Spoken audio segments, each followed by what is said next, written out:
Hey everybody, welcome back to the channel. And today you're probably wondering why there's a pile of wood sitting on my bench instead of a rusty car or cans of paint. And that is because this channel is not just about working on cars or working on metal. I am going to be doing kind of everything in my day-to-day life. So what we've got here is the beginning of a stool that I started. I made this from cedar, and we're going to be going over how I'm going to join these pieces together because like many great woodworkers, I had high ambitions and then reality set in. So initially I was thinking I was going to do some nice mortise and tenon or some through tenon joinery, maybe like a Japanese style. I really like the look of that kind of stuff. And the idea of keeping it looking and feeling as simple as possible was kind of front of mind for me. But what wound up happening, as things do, is life happened and I didn't have enough time to to make all those joints happen. What we're left with is a decision point, and that is how we want to join these pieces of wood together in a way that toddlers aren't going to destroy it. It's not going to get ruined in bathroom humidity. And my furnace is kicking on. 1 second. So let's discuss the options that we have here. This thing is going to go together something like this. These boards are cut at about 15 degrees, so they're not going to stand up too well on their own, just barely. Okay, so it's going to go together something like this, if I put that straight. And like I said, we have a couple of different options for joinery. We could have done mortise and tenon. That would have been a little bit more work, but it would have looked really nice, and it could have avoided any, metal fasteners, stuff like that. We could have done rabbets and grooved out the underside of the top plate of the stool here, and then just kind of laid things in and glued them in place. And then we also have the glue and screw option, which is usually pretty fast and easy. So that's the route that we're going to take. But we're not going to just screw through the board and into the end grain of our stretcher here and then up from the top into these boards here.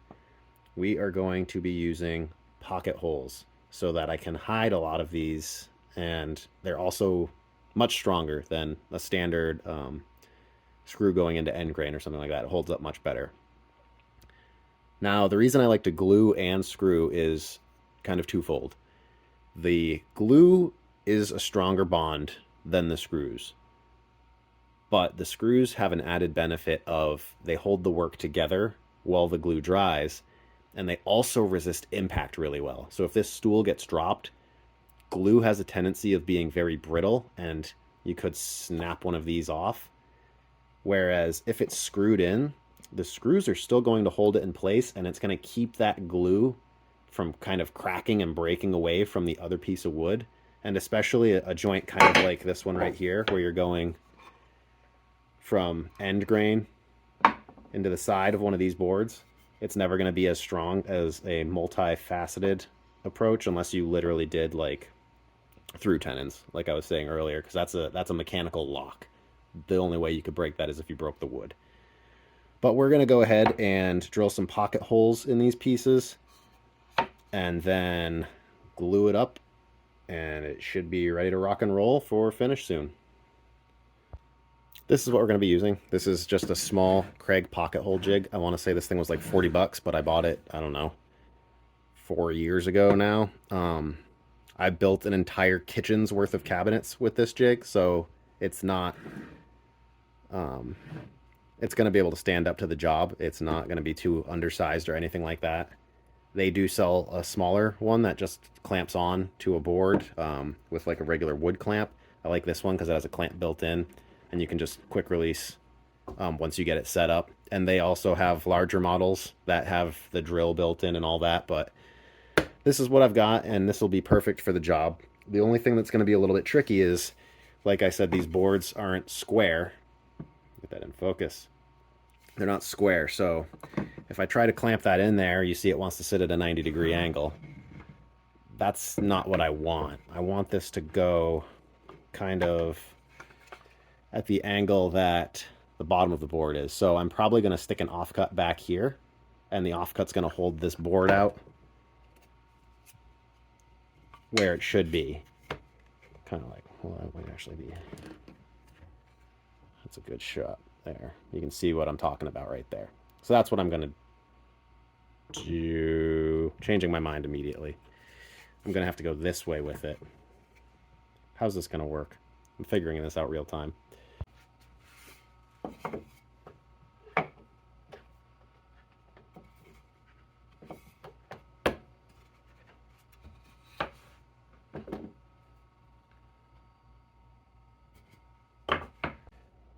This is 1-inch thick material. I'm going to slide this guy down to the 1-inch mark. And lock our collet in place right there.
Let's talk about pocket hole screws. I have a couple of sets of these. These are super nice because they have a bunch of different types of screws in them for different types of jobs, lengths, hardwood, softwood, stuff like that. I also have some specific plywood screws. So I think I bought a bunch of whatever. Either these ones, or I think it was these. These are the softwood slash plywood. I got a bunch of those when I did the kitchen cabinets. So they did a great job holding all that together. And if you open this up, you can see they've got a nice chart in here. Let's see if we can get a better shot of the chart. They've got a chart in here that shows you all of the material thicknesses that you're working with, and then the size screws that you should be using. And I'm using 1-inch material, so I should be using 1.5-inch screws. I don't have 1.5-inch screws. I have 1.25-inch screws. So I'm going to be using these guys, which are 1.25. I'll see how far they poke out. If they don't poke out enough, maybe I'll put them in for now just to hold the glue together, and then I'll replace them when I get the right length screws.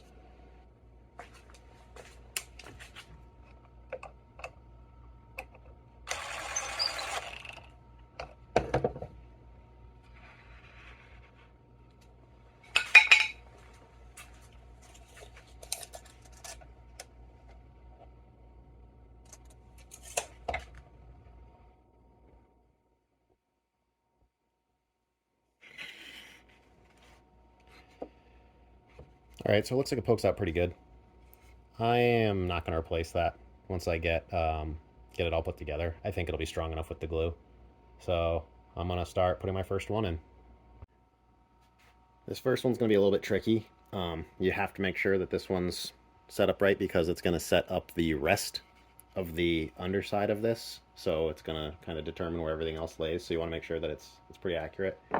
So I did put a very small mark in the middle of this board and then a very small mark on the bottom of my underside here. So I have a reference to line it up. It doesn't have to be perfect, but I am looking to get it kind of close. And then I also have this offcut here that's just about the right size for my back spacing. So I'm going to kind of use that as a rough estimate with my front mark there.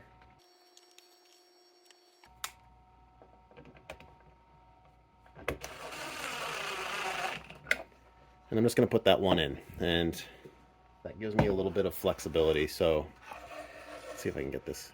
You can see right now it's not square. That's fine. I can move it. See that? So now I can figure out where I need to put my other one, and I can make it square so that it'll fit perfect.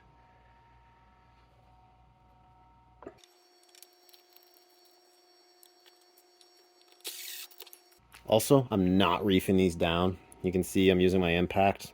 I have it set to 3 right now, but I mean, I really should have it set to 1. But you can tell I'm just not giving it a lot of power.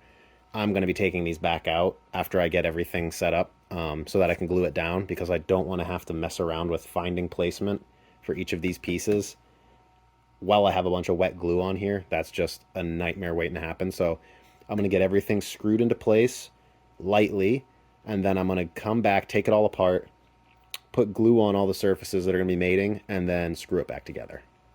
Now for this piece, I kind of had to think about the direction I wanted that. So this is going to be facing away from the toilet, so that's facing towards the toilet, and I kind of think this is going to be the less visible.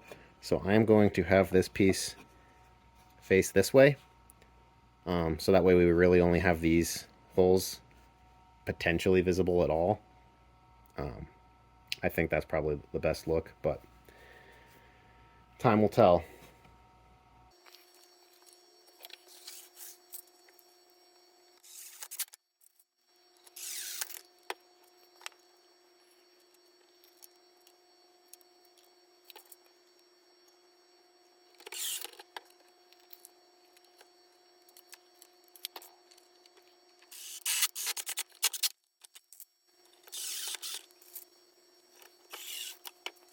All right, so you probably heard a couple of those I cranked down a little too hard. Oh well, it's here's what it is. This thing's rock solid right now. How's about that? This is my first revision. There's already things I don't really like about it, though. Maybe it's better for little kid hands to pick up, but I feel like front and back's okay. The sides definitely need more of a lip. That's a little too small for me to grab easily. I suppose I could cut out a section right here. But I'm not going to. I'm going to just build this as is, and if I build another one, I'll make the revisions.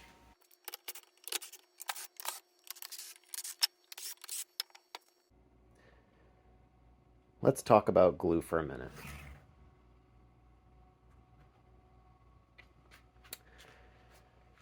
I use Titebond glue for all my wood projects. I use Titebond 1, 2, and 3.